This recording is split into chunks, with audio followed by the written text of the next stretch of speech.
merci à tous. Merci à tous.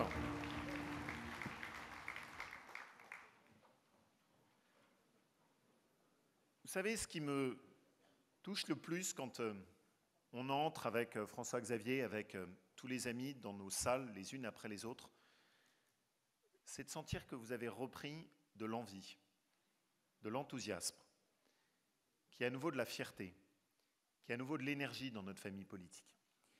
Et dans cette campagne, ce qui me touche le plus, c'est de constater que la campagne, la famille politique qui bouscule les cartes, celle qui, partant d'un point qui nous était promis d'apocalypse et de sortie, petit à petit, semaine après semaine, progresse.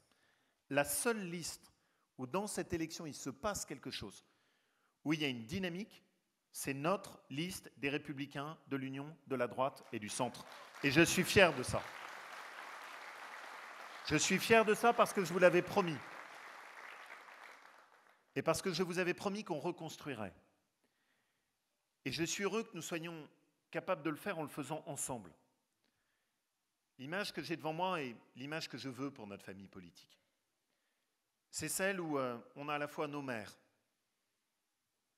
cet ancien monde qui a voulu vilipender Emmanuel Macron, celui qui n'aime pas, celui de l'enracinement, celui de la fidélité, celui de la loyauté, celui de l'esprit de service, celui qui est attaché à la place de nos communes. Merci Henri, avec tous les maires qui sont ici. Celui que je vois avec l'implication de nos départements, avec notamment François et Nicolas qui incarnent deux beaux départements dans lesquels on n'a pas oublié ce qui est aussi la place d'une France rurale, qui sait d'où elle vient et qui ne considère pas non plus qu'elle a à sortir de l'histoire et qui demande juste d'être traitée de façon équitable dans un pays qui n'a pas oublié ce qu'était l'aménagement du territoire au moment où on a créé la République. Nos régions, Valérie, autour de tout ce que vous apportez ici, dans cette belle région du Grand Est, et je remercie Jean du soutien qu'il nous a apporté avec vigueur et clarté. Pour moi, c'était très important, et je tiens à le dire ici, dans cette terre sur laquelle Jean veille aussi.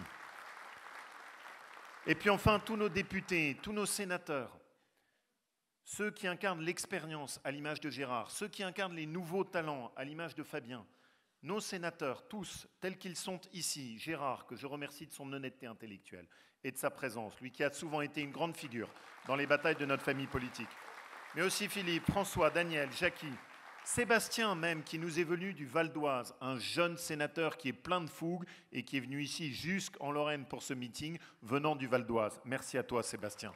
Pourquoi est-ce que j'aime ça ? Parce que c'est l'image de cette unité que je voulais nous rendre. Parce que je suis convaincu qu'au-delà de ce mouvement qui est en train de se passer, il y a un message qui nous est envoyé. Dans cette campagne, dès le début, tout a été fait pour expliquer aux Français que quoi qu'ils veuillent, quoi qu'ils désirent, ils n'avaient que deux options. Et qu'ils étaient enfermés dans cette impasse que certains avaient écrit à l'avance pour eux. Ils n'avaient que deux options, soit on vote pour le Rassemblement national, soit on vote pour En Marche. Et les Français qui n'aiment pas qu'on leur dicte leur choix, qui est un peuple plus politique que tous les autres, qui aime la politique parce que chez nous on aime le débat, n'aiment pas que dans une élection, on leur dicte à l'avance ce qu'ils ont le droit de penser et ce qu'ils n'ont pas le droit de dire. Et les Français regardent ce choix en étant à la fois perplexes et écœurés. Ils ne veulent pas voter pour le Rassemblement national parce qu'ils ont vu le visage de Marine Le Pen lors de ce débat du second tour. Ils ne veulent pas signer un chèque en blanc pour Marine Le Pen parce qu'ils savent trop au fond d'eux-mêmes que cela pourrait conduire au chaos pour notre pays. J'y reviendrai. Mais de l'autre côté, ils ne veulent pas plus donner le sentiment de cautionner un président de la République qui les a tellement déçus. Une majorité En Marche qui les a tellement écœurés. Des allers-retours qui ont fait tant de victimes en si peu de temps, qui ont mis le pays dans un tel état, qui ont malmené les retraités, qui n'ont pas permis de redresser substantiellement notre pays face à la menace de l'islamisme, qui a sous-estimé la question de l'immigration et qui n'a rien fait pour remettre la tête à l'endroit dans nos dépenses publiques, des Français qui savent très bien que les cadeaux d'aujourd'hui seront les impôts de demain, parce qu'ils ont un président de la République et un gouvernement qui n'a rien fait pour remettre les choses à l'endroit. Eh bien, les Français ne veulent ni de l'un ni de l'autre. Et il faut dire aux Français qu'ils ont un autre choix. Il faut dire aux Français qu'il y a une alternative. Il faut dire aux Français qu'il y a quelque chose qui se passe à droite. Il faut dire qu'il y a cette union de la droite et du centre que nous avons créée. Il faut leur dire qu'ils ne sont pas prisonniers de cette réédition du second tour de la présidentielle. Il faut leur dire qu'ils ont un autre choix possible que le chaos de Marine Le Pen et la déception d'Emmanuel Macron. Cet autre choix dans la campagne des européennes, c'est celui que nous leur offrons. En démocratie, on a toujours le choix. Ne tombez pas dans ce piège des populistes contre les progressistes. Il y a un autre choix pour les Français. Et dans l'Europe, cette question-là est encore plus importante. Dans l'Europe, cette question-là est encore plus importante parce que ces deux visions, cette vision manichéenne à laquelle revient sans cesse le président de la République, est juste une façon d'enterrer l'avenir de l'Europe. Parce que les deux sont des impasses. Marine Le Pen est évidemment une impasse. Ici, dans cette terre, Nathalie, où tu l'as rappelé, vous avez bien des familles qui trouvent leur emploi et leur pouvoir d'achat à travers cette coopération européenne. Ici, plus qu'ailleurs, vous savez bien que la déconstruction de l'Europe serait une catastrophe. Comment Marine Le Pen ne peut-elle pas comprendre ce qui se passe? Comment ne peut-elle pas voir ce qui se passe de l'autre côté de la Manche, où le Royaume-Uni va connaître les pires tourments, perdre l'emploi, fragiliser le pouvoir d'achat? Pourquoi? Parce qu'ils ont écouté les mêmes voix que Marine Le Pen et que cela les a amenés dans le mur. Marine Le Pen propose pour la France une sortie de l'histoire. Elle propose la déconstruction de l'Europe. Elle propose la déconstruction de l'euro. Je combats de toutes mes forces Marine Le Pen dans cette élection parce qu'en matière européenne, je suis convaincu que c'est un choix catastrophique pour la France.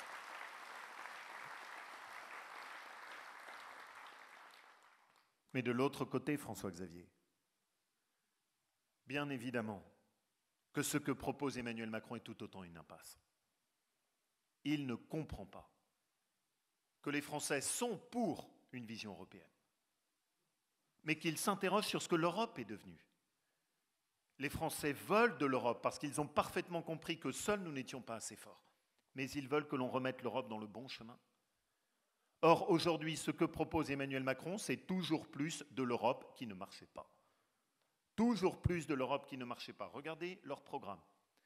Nous en parlions ensemble tout à l'heure.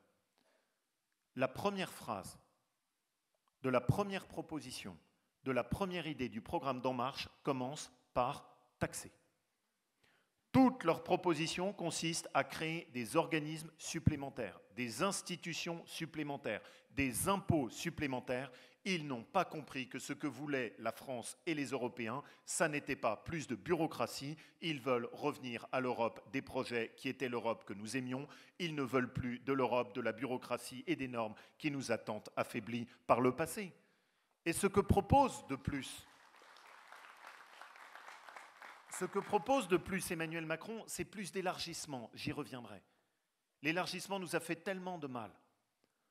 Voilà un programme proposé par En Marche dans lequel il n'y a pas un mot sur l'élargissement, où ils font tout pour que l'on ne comprenne pas vraiment ce qu'ils ont derrière la tête. Et ce qu'ils ont derrière la tête, je vous le dis, c'est ce qu'a dit Emmanuel Macron à Trieste, c'est ce qu'il a dit à Bucarest. Il est pour l'entrée la plus rapide possible de la Roumanie et de la Bulgarie dans l'espace Schengen, ce qui est une folie, et il est pour l'entrée très rapide des Balkans à l'intérieur de l'Union européenne, alors que ces pays ne sont pas prêts et que cela n'est pas raisonnable. Nous, nos positions sont très claires. Nous sommes contre tout élargissement supplémentaire de l'Union européenne parce que cela aboutirait à fragiliser avec trop de pays différents.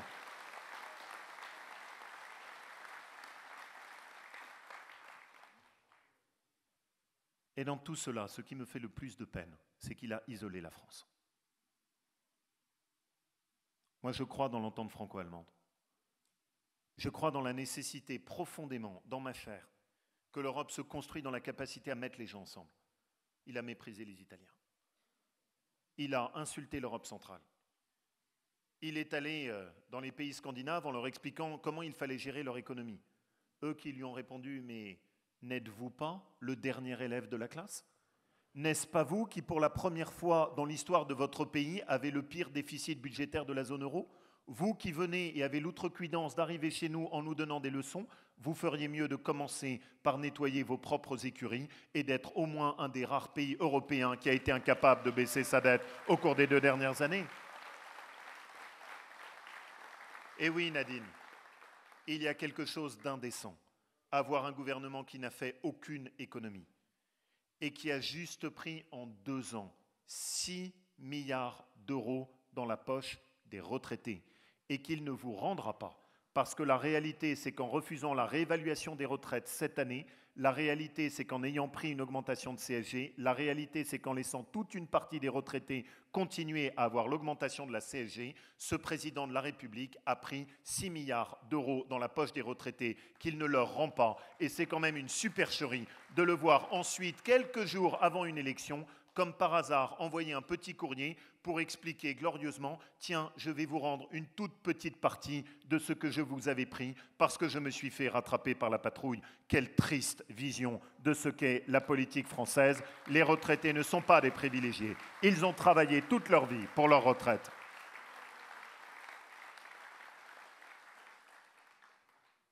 Et oui, Nadine, il y a une époque où la France n'était pas isolée. Cette époque, je ne l'oublie pas.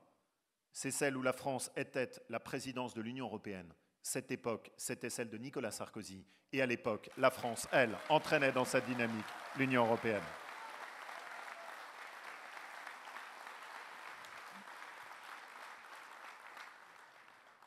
Alors nous avons une lourde responsabilité, je veux vous parler de cela. Pour porter notre étendard, j'ai voulu qu'il y ait un trio, et à la tête de ce trio, j'ai souhaité que ce soit François-Xavier qui porte ce choix. Et je vous remercie, vous qui êtes les militants de ma famille politique, de m'avoir fait confiance. Ce choix n'était pas facile. Eh bien, je vais vous dire ce que je crois, et n'oublions pas cette leçon. En politique, les seuls bons choix sont les choix qui ne sont pas faciles. Les choix qui sont applaudis par les commentateurs ne sont jamais les bons choix. Les seuls choix qui vaillent, ce sont les choix de courage. Maintenant, vous savez pourquoi j'ai voulu François-Xavier. Vous savez, quand il y a eu ce débat à France Télévisions, et qu'on a demandé à chacune des têtes de liste d'exhiber un objet, symbole de ce qu'ils voyaient pour l'Europe, et que je voyais chaque tête de liste, l'une après l'autre, sortir un objet qui devenait de plus en plus grotesque, je me disais, mais comment la politique française a-t-elle pu devenir cela? Vous aviez la tête de liste du Rassemblement national qui avait sorti une passoire rouge pour incarner sa vision de l'Europe. Vous aviez une tête de liste, je ne sais même plus son nom, qui avait sorti une paire de menottes sur laquelle il avait mis des autocollants jaunes. Vous aviez la tête de liste En Marche qui avait sorti du piment d'Espelette. J'adore le piment d'Espelette, mais enfin, peut-être que quand on parle d'Europe, il y a d'autres choses à dire. Et François-Xavier, lui, a sorti un livre. Et quel livre? Il a sorti l'Iliade d'Homère. Ce que j'aime chez François-Xavier, c'est qu'il remet de la hauteur et qu'il nous rend notre dignité. C'est cette politique-là que j'aime.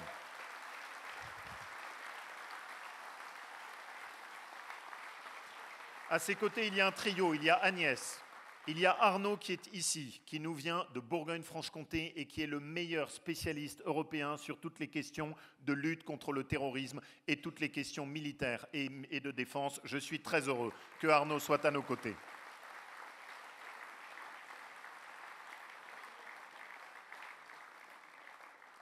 Et il y a évidemment celle que je n'ai pas oubliée, parce que dès le début, je lui ai dit qu'elle serait là et que j'avais besoin d'elle.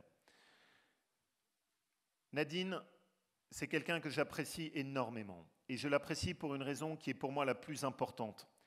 C'est qu'elle incarne un repère dans notre famille politique, la droite. Née la droite. Que quand elle n'oublie jamais qu'elle doit veiller sur chacun, avec la même attention. La droite doit veiller sur celui qui réussit parce qu'elle est fière de celui qui réussit, mais elle doit veiller aussi sur celui qui appartient aux classes moyennes modestes, qui appartient à la France populaire, qui chaque jour, à l'image de cette si belle citation de Peggy que tu nous as lue, fait juste son travail correctement, parfois en prenant sa voiture et en allant travailler loin de chez lui. C'est cette droite-là, gaulliste, du gaullisme social, qui sait où elle est, à laquelle appartient Nadine Morano et qu'elle incarne dans notre famille politique. Moi, j'ai toujours défendu Nadine parce que j'aime la voix qu'elle apporte à notre famille.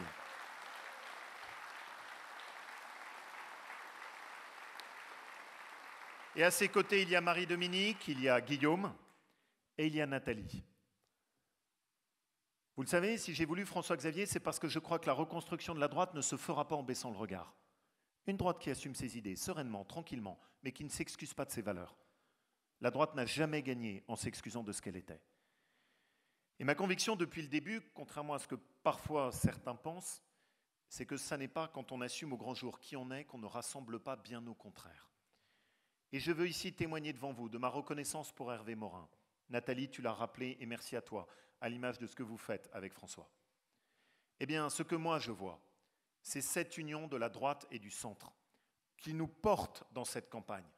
Nous sommes bien sûr la liste des Républicains, mais nous sommes plus que ça. Nous sommes aussi la liste d'union de la droite et du centre. Cette union que nous avons retrouvée avec les centristes qui, eux, n'ont jamais trahi, contrairement à François Bayrou, qui a complètement trahi ce qu'était la vocation initiale du centrisme dans notre pays. Eh bien, grâce à cela, nous plantons les graines qui seront nos victoires de demain. Et nos victoires de demain, c'est celles qui nous porteront pour nos municipales, qui nous porteront pour les départementales et les régionales, et qui nous porteront pour la présidentielle. C'est ce rassemblement de la droite et du centre dont nous portons la première pierre aujourd'hui dans cette élection européenne. Merci à toi Nathalie, et merci à Hervé de son soutien.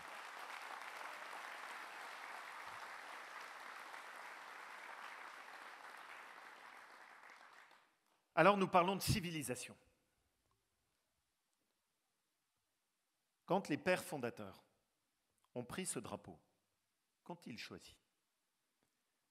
Sur ce drapeau, ils ont mis les étoiles de la couronne de la Vierge. Quand le général de Gaulle prend la main d'Adenauer et qu'il choisit la cathédrale de Reims, que font-ils? Ce qu'ils font, je vous le dis, ça n'est pas une construction administrative. Ce qu'ils font, je vous le dis, ça n'est pas Bruxelles. Ce qu'ils font, ça n'est pas la Commission européenne, ça n'est pas l'Union européenne, aussi respectable cela soit-il. Ce qu'ils font, c'est quelque chose de bien plus grand. Ce qu'ils font, c'est un projet de civilisation. Ce qu'ils font, c'est qu'en s'appuyant sur nos racines, ils veulent redonner un avenir à l'Europe détruite par la violence et la barbarie de la guerre. Ce qu'ils font, c'est qu'ils portent cette interrogation dans ce moment si difficile pour l'Europe, réduite en cendres. Comment peut-on assurer un avenir au message de l'Europe? Pourquoi sommes-nous là? Nous sommes là exactement pour la même question. Nous sommes portés exactement par le même attachement aux valeurs de l'Europe. Et nous sommes portés par la même inquiétude qui nous taraude. Est-ce que face à la Chine, face aux États-Unis, face à l'islamisme, face à la question du déclin de notre économie, sommes-nous condamnés à voir notre pays et notre continent changer de nature silencieusement? Ou y a-t-il un autre destin? Peut-on retrouver un souffle? Peut-on retrouver une envie? Alors quand on nous demande quelle Europe voulez-vous? Nous, notre sujet n'est pas de savoir si on veut une Europe fédéraliste ou si on veut une Europe souverainiste. Nous, l'Europe que nous voulons, c'est l'Europe des projets. Quand on nous demande quelle Europe nous voulons, nous, l'Europe que nous voulons, c'est l'Europe qui, parce qu'elle sait qui elle est capable d'imposer sa puissance dans le monde. Nous, l'Europe que nous voulons, c'est une Europe qui n'a pas oublié son identité. L'Europe que nous voulons, c'est l'Europe civilisation. C'est cette Europe-là que nous portons dans ce jour de fête de l'Europe plus que jamais.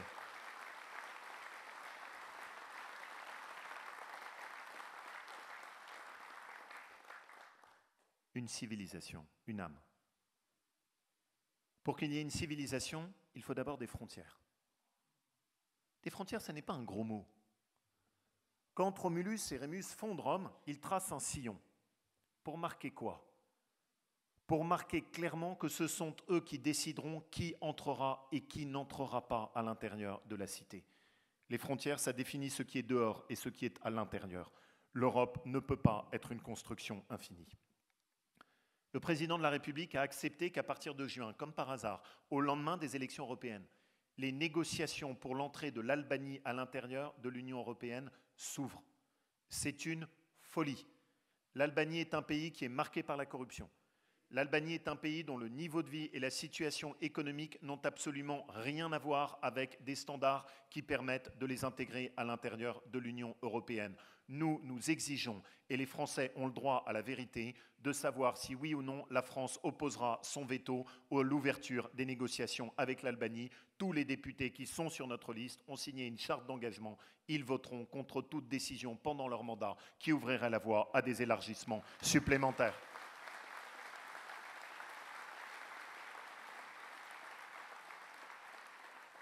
Et de ce point de vue, Nadine, bien sûr, cela suppose d'arrêter, et c'est le projet commun que nous avons avec les Allemands de la CDU, les négociations avec la Turquie.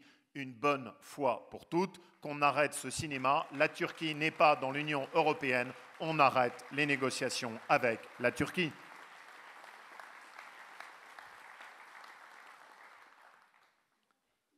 Pour qu'il y ait des frontières, François-Xavier, tu en as parlé, il faut aussi qu'elles soient protégées. Et oui, la vraie générosité, tu aimes citer Péguy, c'est un auteur extraordinaire, souvent très lucide. Péguy avait l'habitude de dire « Rien n'est généreux comme la fermeté, et rien n'est inhumain comme la lâcheté. » Quand on donne ce faux espoir qui pousse toute cette jeunesse africaine sur ses chemins, qui aboutit à ces visages hagards, qui arrivent ensuite dans nos villes en étant déracinés, dans un continent qui a dépassé depuis longtemps son intégration. Cela, ça n'est pas la vraie générosité. La seule vraie générosité, c'est celle qui consiste à se battre pour que l'avenir de la jeunesse africaine soit en Afrique, et non pas pour que l'avenir de la jeunesse africaine soit en Europe. Ça, c'est la vraie générosité. Le devoir de l'Europe, c'est de développer les universités en Afrique, c'est de développer l'économie en Afrique et de faire en sorte que la jeunesse africaine reste en Afrique. Ça, c'est la vraie générosité. Mais pour qu'il y ait une civilisation, il faut qu'il y ait un projet. Il faut qu'il y ait des choses en commun à construire. Pas les normes. Pas ces normes absurdes. Nous étions, il y a à peine une semaine, Fabien, tu t'en souviens, sur une exploitation alsacienne qui fabrique des asperges. Eh bien, les pauvres, pour réussir juste à faire des logements, pour loger les gens qui venaient pour récolter les asperges, ils ont affaire à toute une série de normes sur la taille des lits superposés, sur la taille des portes, sur la taille des locaux. Ils finissent à en être tellement découragés qu'on aboutit à l'inverse de ce qu'on voulait faire. Le résultat est qu'ils ne font même plus de locaux pour pouvoir loger leurs saisonniers. Et on a même réussi à faire des normes en centimètres sur la taille des asperges. Mais dans quel pays vit-on? Dans quelle Europe vit-on? Stop! Et la France a tort. Et la France a tort de se croire plus intelligente que les autres, nous, avec la folie de notre esprit cartésien, où quand il y a une norme, les Allemands ont le bon sens de prendre la norme la plus simple, et nous, parce que nous pensons être les plus intelligents, nous prenons la norme qui décourage tous ceux qui travaillent et qui entreprennent. Stop les normes! Arrêtez d'emmerder les Français, comme le disait Pompidou.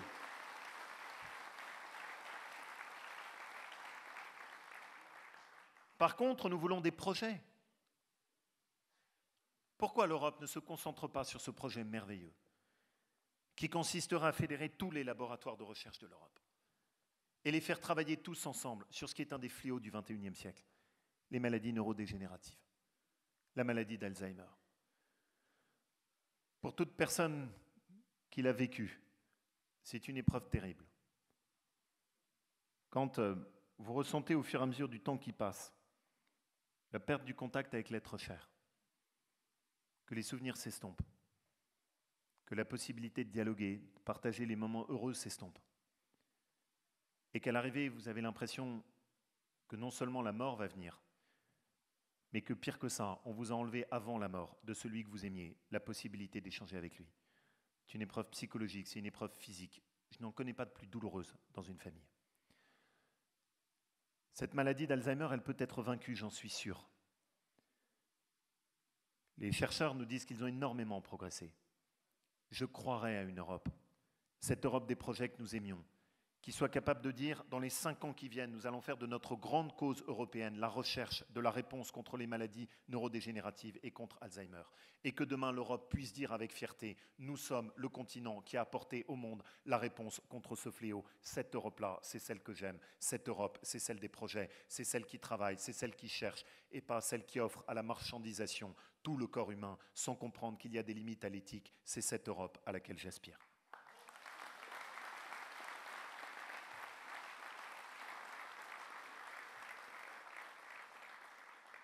Et oui, bien sûr, François-Xavier, tu l'as dit, l'Europe du travail. Nous ne faisons plus du social, nous faisons de l'assistanat. Nous ne tendons plus la main aux gens pour les aider à se redresser. Ma grand-mère avait l'habitude de dire la meilleure manière d'aider quelqu'un, c'est de lui apprendre à pêcher du poisson. Ce n'est pas de lui donner du poisson chaque jour. Comment avons-nous pu devenir un continent et un pays dans lequel il y a des entrepreneurs qui chaque jour cherchent des gens pour travailler et qui n'en trouvent pas. Comment a-t-on pu devenir un pays dans lequel vous avez des artisans, des agriculteurs, des commerçants qui se donnent du mal et qui ont l'impression d'être les seuls à le faire? Vous connaissez mes positions en la matière. La vraie solidarité, c'est d'aider les gens à revenir sur le chemin du travail. C'est pour cela que je demande qu'en contrepartie du RSA, il puisse y avoir systématiquement des heures de travail d'intérêt général.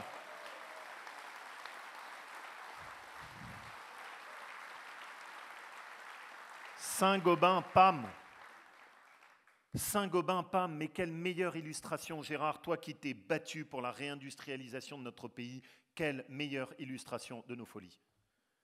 Dans nos marchés publics, la première chose que nous réclamons, c'est la possibilité de pouvoir réserver une part de nos marchés publics à nos entreprises. C'est quand même la moindre des choses. Tous les pays au monde le font. Pourquoi l'Europe ne pourrait-elle pas le faire? Saint-Gobain, PAM, ils sont allés installer une usine en Chine. Et puis un jour, les Chinois, qui, après bien avoir surveillé ce qu'ils faisaient, après leur avoir pris leurs secrets, leurs brevets, après s'être mis à produire ce que Saint-Gobain PAM savait produire, après avoir installé eux-mêmes des usines en Chine capables de faire les tuyaux, ont décidé que maintenant, il était temps de fermer le robinet. Et ils ont expliqué à l'usine qui était là-bas qu'elle n'avait plus le droit de produire, qu'elle n'était plus adaptée aux normes et que donc il fallait songer à arrêter de produire en Chine. Et nous avons accepté. Parce qu'on ne peut pas commercer comme on veut en Chine, on ne peut pas s'installer comme on veut en Chine, on ne peut pas vendre comme on veut en Chine. Mais en revanche, les Chinois, eux, pourraient venir acheter ce qu'ils veulent en Chine, vendre comme ils veulent en Chine, et vendre comme ils veulent en Europe et produire comme ils veulent en Europe. Mais où est la raison dans tout cela? Et maintenant, Saint-Gobain PAM serait revendu aux Chinois qui se sont arrangés pour faire perdre des millions d'euros à ce fleuron industriel de la Lorraine en Chine. Eh bien, je ne m'y résigne pas. Il faut retrouver le sens d'un patriotisme industriel dans lequel on défend d'abord nos propres entreprises à l'échelle européenne.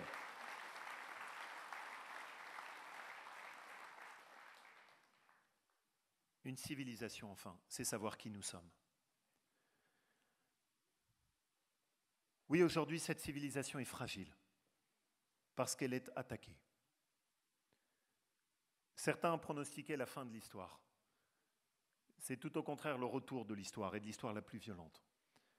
C'est le retour de cet affrontement entre les civilisations. Comment ne pas le comprendre?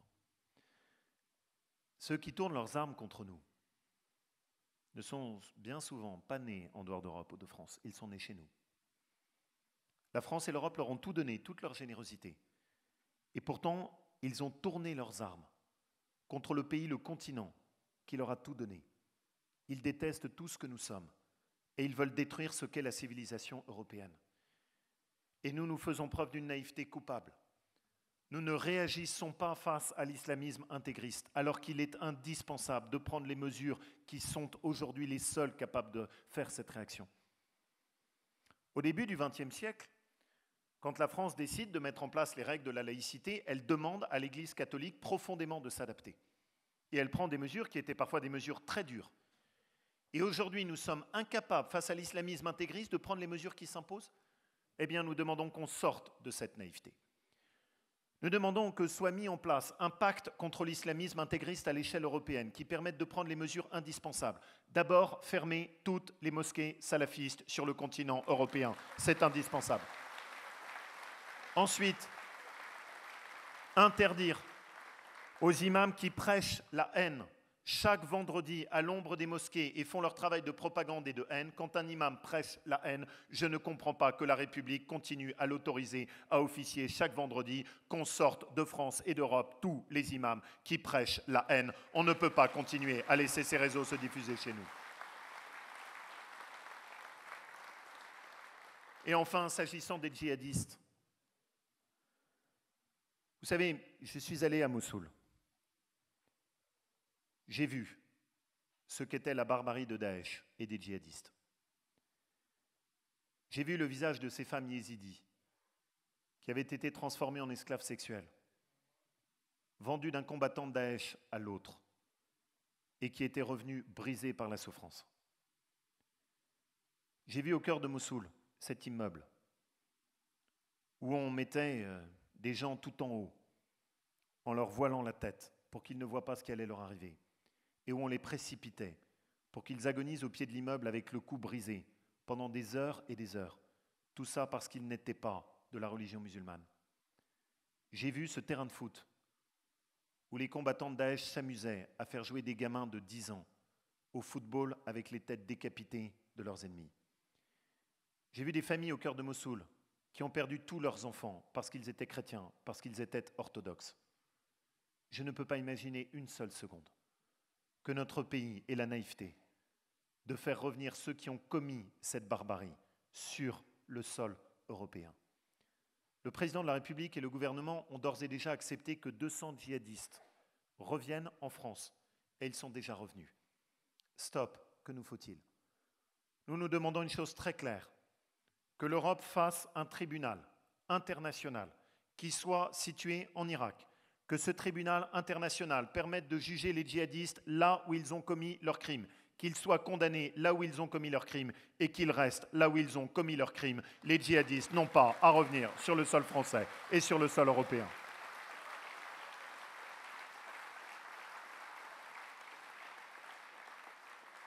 Et oui, Arnaud,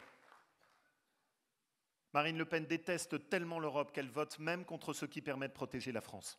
Elle a refusé de voter contre ce logiciel qui permettait de surveiller les gens qui embarquaient à l'intérieur des avions et les terroristes en expliquant ce qui permet de mesurer à quel point Marine Le Pen n'est de toute évidence pas à la hauteur, en osant expliquer que les terroristes ne prennent pas l'avion. Mais comment un responsable politique peut encore dire cela après ce qui s'est passé le 11 septembre?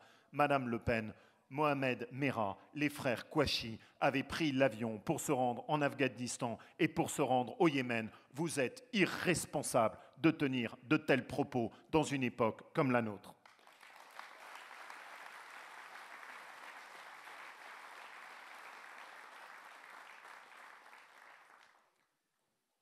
Mais je voudrais finir par cela. Le mal est plus profond. Et l'espoir peut être là si l'on le regarde et qu'on y apporte les remèdes. Vous êtes ici dans une terre de Lorraine, admirable, qui a été construite par des flux de population, qui sont venus ici, en venant parfois d'autres pays européens, en venant de Pologne, en venant de Belgique, en venant d'Italie, en venant d'Espagne, en venant du Portugal, en venant évidemment du sud de la Méditerranée. Et en venant ici, en ayant ce discours qui a toujours forcé mon admiration pour leurs enfants, consistant à leur dire on vient ici pour travailler.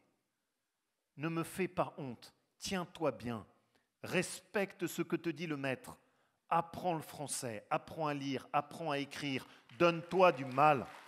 À compter de ce jour, ton pays, c'est la France. Ta civilisation, c'est la civilisation européenne. Cela, c'était l'intégration qui a permis petit à petit de façonner ce qu'était le visage de la République française. Et que s'est-il passé? Mais nous avons inversé le devoir d'intégration. Nous avons oublié que la vraie générosité, c'est de transmettre ce que nous sommes. Nous avons perdu notre fierté et nous avons cru qu'accueillir l'autre, c'est s'adapter à l'autre, alors que c'est au contraire lui transmettre ce qu'on est pour qu'il puisse faire sien le pays dans lequel il s'est installé. Quelle erreur! Nous avons tous été marqués par l'incendie de Notre-Dame. Nous avons tous été marqués par cet incendie parce que c'était la France qui brûlait. Nous avons tous été marqués par cet incendie parce que soudain était évident, alors que je me suis souvent battu pour imposer cette idée, était soudain évident que bien évidemment que les racines de la France étaient chrétiennes. Mais il y a des incendies qui sont moins visibles. Il y a des incendies qui sont plus souterrains. Il y a des incendies qui attirent moins l'attention et qui rongent de l'intérieur de la même manière notre civilisation. À chaque fois qu'on accepte que dans une salle de classe, on renonce à un voyage de classe à Reims, parce que certains disent que ça n'est pas compatible avec ma religion, c'est un incendie. À chaque fois que dans un quartier, une femme n'a plus le choix de la façon de s'habiller et qu'elle est obligée de porter le voile parce que certains intégristes lui imposent, c'est un incendie. À chaque fois que dans un hôpital, un médecin homme se voit contester la possibilité d'intervenir sur une patiente femme parce qu'on lui explique que dans les règles de la religion, on ne peut pas faire comme ça, c'est un incendie. À chaque fois que l'on recule un peu sur ce que nous sommes, c'est un incendie. Pourquoi je n'ai jamais voulu lâcher sur ce dossier en apparence si anodin des crèches? parce que j'ai toujours été convaincu que les crèches, c'est un petit bout de ce que nous sommes, et qu'à chaque fois que nous faisons un pas en arrière, à chaque fois que nous choisissons le chemin de la soumission, nous ne construisons pas l'avenir de notre pays. Nous sommes la France, nous sommes l'Europe. Ici, nous sommes en Lorraine. Vous êtes dans cette terre qui était le joyau du croisement des grandes routes commerciales de l'Empire romain. Vous êtes dans cette terre qui a été édifiée patiemment par des abbayes qui ont contribué à la défricher et à lui donner son premier essor économique. Vous êtes ici à Pont-à-Mousson dans une des premières universités au rayonnement international qui avait été créée à l'époque moderne et qui à l'époque forçait le respect en attirant les talents du monde. Vous êtes dans une terre qui a toujours été capable d'innover, d'entreprendre, d'aller chercher les brevets de demain, de construire ce qui forçait le respect par la qualité de ses manufactures, puis ensuite par la qualité de ses industries. Une terre qui a contribué à édifier la réussite de la révolution industrielle du XIXe siècle et qui avait projeté la Lorraine au cœur de l'Europe. Vous êtes dans une terre qui a souffert, mais vous êtes dans une terre qui n'a jamais renoncé. Vous êtes ici dans cette ville de Pont-à-Mousson qui a été quasiment rasée au moment de 14-18 par les tirs de l'artillerie allemande, et où les bibliothèques des moines de Prémontré, où tous les vestiges du passé avaient été réduits à néant.